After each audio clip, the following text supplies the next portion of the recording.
Bonjour à tous, bienvenue sur Sensation. En octobre 2023, plusieurs chercheuses ont reçu le prix Jeunes Talents L'Oréal UNESCO qui récompense les femmes dans le domaine de la recherche et de la science. Parmi elles, Amandine Asselin, chercheuse en génie civil. Bonjour. Bonjour.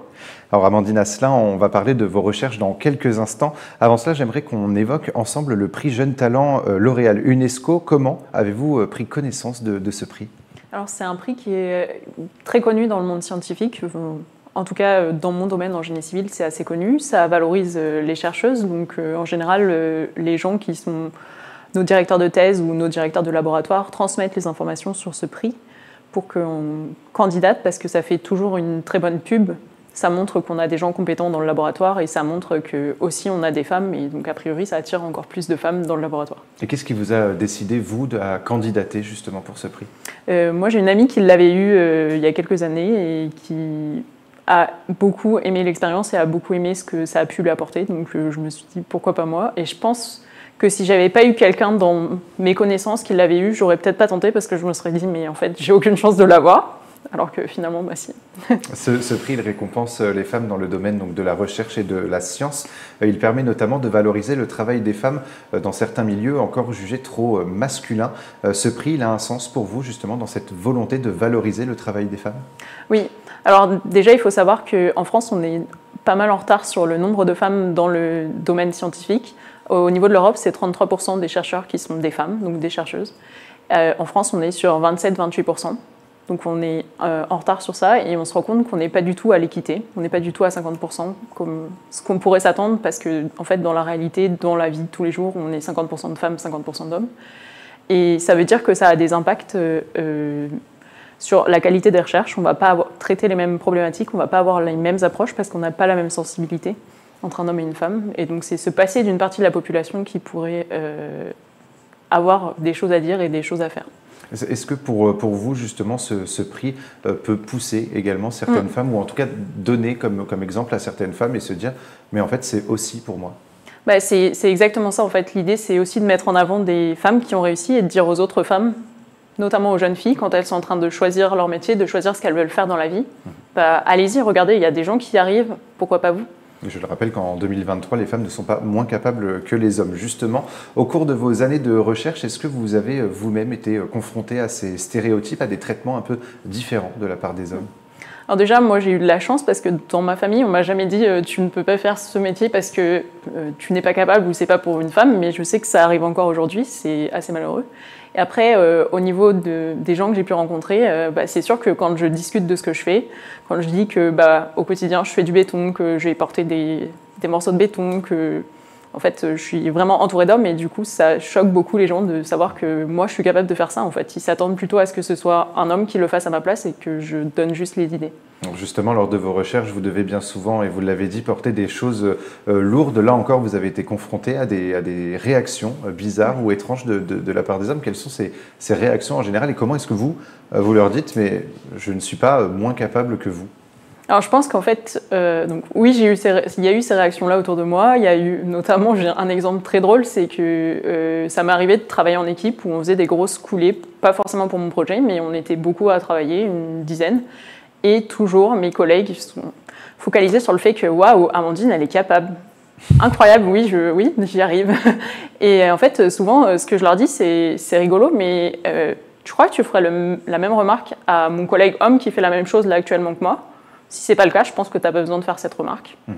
Et aussi, il y a quelque chose que je leur dis très souvent, c'est quand c'est notamment des papas, c'est que je leur dis « mais tu crois que ta fille, elle aimerait entendre ce genre de remarques ?»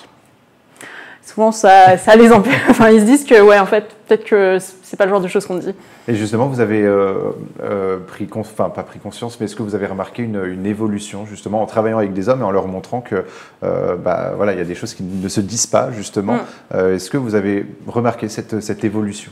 C'est beaucoup d'éducation, entre guillemets, Enfin, c'est vraiment leur redire ça et après j'ai l'impression qu'ils sont plus conscients de ce genre de choses et typiquement d'autres collègues qui n'auraient pas réagi parce que l'un avait fait une remarque va dire non en fait là c'est pas le bon moment puis en fait ça se dit pas, tu peux le dire peut-être entre mecs quand vous êtes en train de boire un verre et encore ça passe pas mais non, clairement c'est là on est au travail. On va désormais un petit peu parler de vos recherches. Pour ceux qui ne savent pas, qu'est-ce que le génie civil et dans quel domaine êtes-vous spécialisé ? Donc le génie civil, c'est tout ce qui va toucher aux structures, donc aux bâtiments, aux ponts. C'est aussi les routes, les structures géologiques, géotechniques.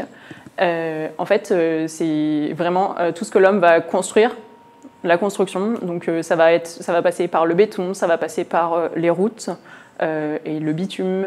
Ça va passer, par exemple, par tout le travail qui est fait pour faire les tunnels ou ce genre de choses. Ça va passer par les séismes aussi. Alors l'objectif de vos recherches, c'est donc avant tout de produire notamment un béton plus durable? Oui, c'est ça.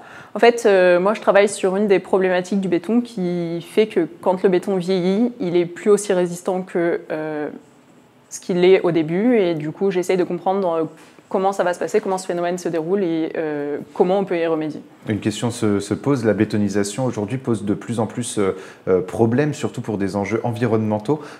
Comment faites-vous pour réduire l'impact du béton sur l'environnement? Est-ce que c'est réellement possible? Alors justement, dans ce que je fais, l'idée c'est d'augmenter la durée de vie du béton, donc de se dire, ok, on va choisir un meilleur béton au départ qui va mieux résister. Donc la problématique, ça s'appelle la corrosion des armatures en fait, qui est liée au sel qu'on peut trouver dans l'environnement. Et donc si on teste le béton, qu'on arrive à le caractériser mieux et qu'on choisit un béton qui est plus résistant à cette problématique-là, a priori, on va en produire déjà moins parce qu'il va durer plus longtemps. Et après, on peut aussi travailler sur le type de béton qu'on utilise, dans le sens où il y a certains procédés pour fabriquer le béton qui émettent beaucoup de CO2 et d'autres qui en émettent moins. Et donc on peut aller aussi vers ces bétons-là et éviter justement une dépense énergétique ou une dépense en tout cas en CO2 plus importante. Donc on ne peut pas produire un béton 100% propre pour l'environnement, mais on peut en tout cas limiter justement son impact sur l'environnement. C'est aussi ça que vous défendez dans vos recherches? C'est ça, c'est ça. En fait, de toute façon, il y a un objectif dans la filière génie civil qui est de réduire les émissions parce que c'est un objectif qui est au niveau de la France où en 2050 on veut arriver à 2 tonnes par personne d'équivalent CO2. Et ça, c'est sûr que ça passe par la réduction de toutes les émissions des industries, et notamment l'industrie du génie civil. Donc pour ça, il va falloir encore travailler. Il y a encore beaucoup de choses à faire.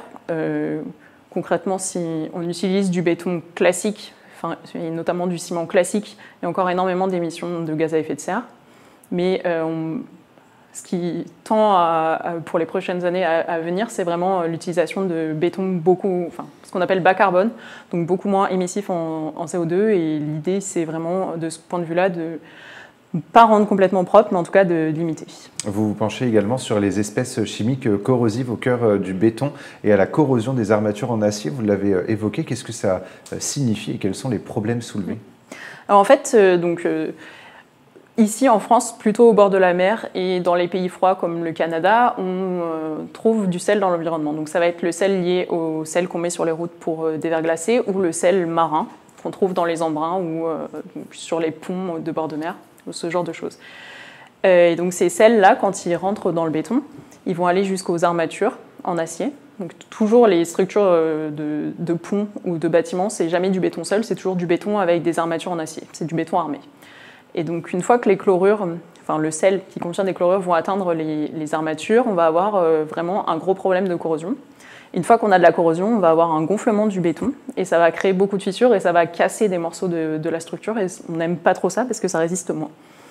Et donc c'est notamment ce qui s'est passé par exemple récemment, qu'on a découvert récemment sur le pont de l'île de Ré où il y a des câbles, là c'est pas des armatures, c'est un peu différent, c'est des câbles en acier qui sont dans le béton et il y a eu des problèmes de fabrication du pont.